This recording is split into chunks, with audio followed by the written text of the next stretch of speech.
Përshëndetje të dashur miq, mirë se erdhët në kanalin tim në Kuzhinë me zonjën Valbona. Sot për ju kam zgjedhur një recetë tradicionale të Pashkës, byreku në ëmbël me qumësht dhe vezë, pra ose ndryshe ishmer. Përbërësit për këtë recetë janë 15 petë të pjekura kam unë, 5 kokra vezë, 150 gram gjalp fshate, 1 litër qumësht. Do t'i hedhim sheqer sepse do ta bëjmë byreku në ëmbël. Është një recetë që gatuhet edhe me krip, pra por ne për pash do ta gatuajmë të ëmbël. Do t'i hedhim edhe shumë pak krip. Gjithmonë do të keni parasysh kur ta gatuni këtë byrek, përdesa nuk ka shumë përbërës, do të interesoni që ta gjoni gjalpën e fshatit edhe vezën e fshatit, sepse merr një erë dhe shije perfekt, pra është një shije shumë e mirë. E kemi shkryer gjalpin e shkrira në mikrovalë, se përdesa ka për të pjek, mund ta shkrini edhe në stufë, por unë për më shpejt e shkrina në mikrovalë. Tani thym vezat.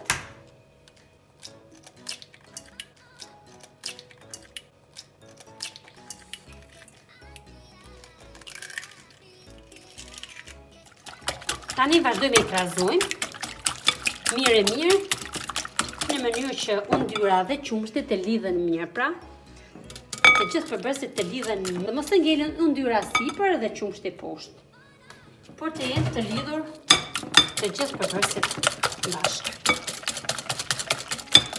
E krahasojmë mirë edhe gjalpin me vezën. Pra pasi kemi krahasuar mirë dhe është bërë një masë si kremoze, do të hedhim kripën. Kripën do të hedhim shumë pak. Ja, sa për thënë që kemi hedhë. Se kur bëjmë baklavën, që do pak krip, edhe pse është baklave ëmbël, edhe këtu do në pak krip. Tani do të hedhim sheqerin, sepse ta do bëjmë byrek të ëmbël. Sheqeri do t'jetë sipas dëshire. Unë sot do t'ja hedh 3 lugë sheqer. Ju në qoftë se nuk e doni shumë të ëmbël, mund t'i hedhni edhe 2. Por masa mesatare e këtij byrekut është 3 lugë gjelle sheqer. E krahasojmë mirë derisa sheqeri të shkrihet.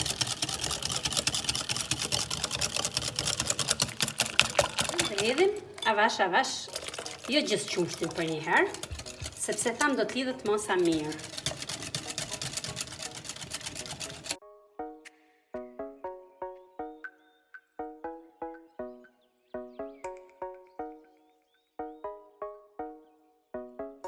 Tani vazhdojmë nga puna tek tava që kemi zgjedhur për ta vendosur byrekun. Mund ta lyni edhe me gjalp, por ne kam lyer me pak vaj. Dhe vazhdojmë nga puna. Petët janë të pjekura, nuk ka rëndësi që peta të vendoset në mënyrë të rregull dhe të mos thyhet, ka problem fare që coptohet. Rëndësi ka që ta vendosim në gjithë sipërfaqen e tepsisë njësoj. I ngjeshim pak me dorë.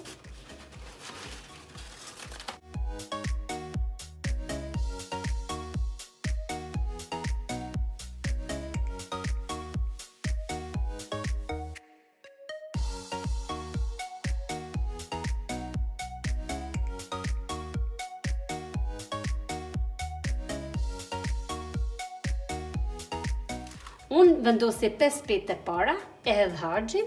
Vendosi 5 petë të tjera, vendosi harxhin dhe kështu bëj për të 3 petë. Pra ndaj 15 petë i daj në 3 pjesë. Kështu bëni edhe ju, sepse bëni kollaj dhe nuk ngatroni fare që numëroni petët. Sa ju ngelen, sa mas ju duhet, pra se keni gjithmonë të gatshme. Tani para se ta hedhim harxhin, gjithmonë krahazon edhe një herë. Është e bashkuar shumë mirë masa, por për siguri dhe në mënyrë që të jemi të sigurt që masa është gjithmonë njësoj, e krahazoni dhe vazhdoni me garush dhe e hedhni, sepse keni më të lehtë. Do ta llogaritni që masën që kemi ta dajmë në 3 pjesë. Pra ne kom hedhur 1/3 e masës, tash vazhdoj vendosi petët prapë. Është e njëjta procedurë, pra siç bëmë në fillim, hedhim edhe 5 petë të tjera. Pra kemi hedhur edhe rendin e dytë dhe 5 petë të tjera, tani vazhdojmë me hedhim harxhin.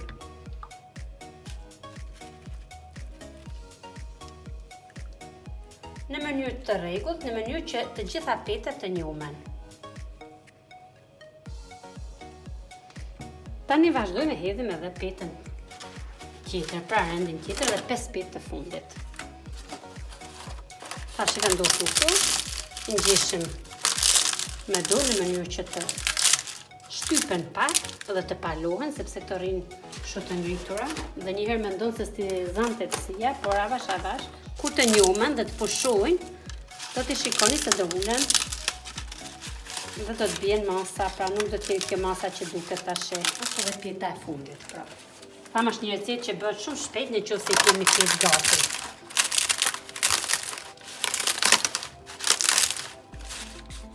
Tani hedhim edhe harxhin për pjesën e tretë të petëve, pra.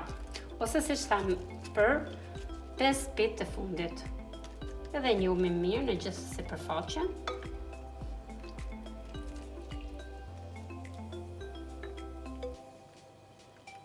Në qoftë se ju doni që ta ndjeni edhe më tepër aromën e kësaj recete dhe të gjalpit në veçanti, ja rekomandoj mund ta hedhni edhe nga një sipas dëshirës edhe pak gjalp sipër, pra shumë pak. Jo që ta ngarkoni, por mund ta vendosni nga një fije gjalp, sepse ky hapet gjatë pikës, jo shumë prapa, është shumë pak, vetëm thjesht për të marrë aromë edhe më tepër. Mundeni edhe mos t'ia hedhni. Yshmeri është gati për furrë në temperaturë 180 gradë për 45 minuta, por të ta shikojmë edhe ngjyrën karakteristike që kemi thënë, ngjyrën e kuqe, pra që mos na digje. Furra do të jetë e parangrohuar.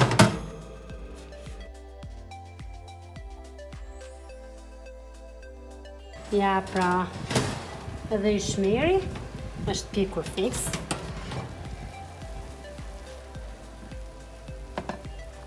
Serviret të ftohtë, prandaj do ta lëm të ftohet. Pasi është ftohur yshmeri, tani do të bëjmë servirjen. Do ta presim në copa sipas dëshirës, pra. Nuk ka ndonjë mënyrë të veçantë prerje.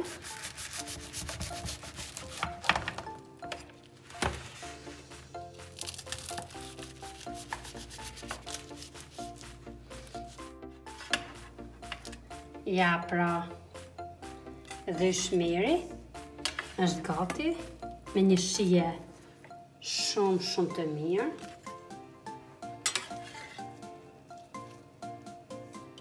Ja, pra, dhe yshmeri është gati për të servir në tavolinën tonë. Duke ju falenderuar shumë për ndjekjen që më bët, mos harroni të bëni subscribe dhe të më ndiqni në rrjetet sociale në Instagram dhe në Facebook.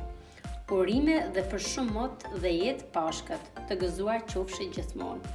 Miru takofshim në videon e radhës. Miru pafshim.